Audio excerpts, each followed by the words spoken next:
Un jeune Congolais a expliqué au micro de Sputnik quel projet il présentait dans le cadre du concours VEART-GT.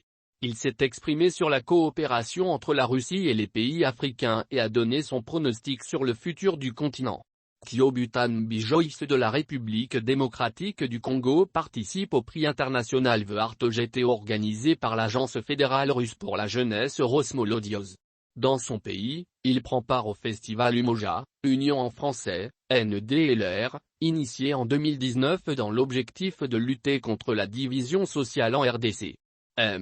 Bijoyce a expliqué au micro de Sputnik qu'il y avait toujours un moyen de communiquer avec tout le monde afin d'atteindre toutes les couches de la société.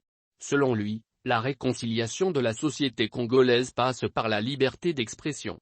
Nous avons pris la peine avec nos jeunes de faire un travail sur cette tâche-là et leur donner cette liberté d'expression, un terrain d'expression qui fait face à la violence. Et nous avons aussi constaté que dans les milieux scolaires, c'est là où ça se passe beaucoup. Nous sommes descendus pour faire des ateliers avec les élèves, ces ateliers qui sont gratuits bien sûr, raconte-t-il. Interrogé sur la coopération entre la Russie et les pays africains, Joyce a estimé qu'elle était très importante sur le plan sécuritaire. Selon lui, l'Afrique ne peut pas se développer à cause d'un manque de sécurité, ce qui nuit à la RDC malgré la présence de la force de l'ONU, la MONUSCO, dans la région. C'est pourquoi il a salué les efforts de la Russie afin de garantir la sécurité en RDC. Quand j'ai entendu le président Poutine qui a donné une conférence avec notre président et l'ambassadeur de la Russie à Kinshasa, il a parlé de renforcer la sécurité sur le territoire, sur toute l'étendue de la RDC. Et pour moi, ça m'a plu de collaborer avec la Russie parce qu'en quelque sorte, elle nous permet de nous sentir en sécurité, a assuré l'interlocuteur de Sputnik. Selon lui, dans son pays, les habitants sont plus enclins à coopérer avec la Russie. Il a expliqué que la Belgique est coupable de la division qui règne en RDC et la coopération avec la France ou la Belgique n'a fait qu'appauvrir le pays et entretenir les divisions nationales. Quand on veut s'allier à la France, à la Belgique ou à l'Union européenne, tout ce qu'ils ont fait, c'est de nous piller et de nous rendre pauvres. Cette division, c'est la politique de la Belgique.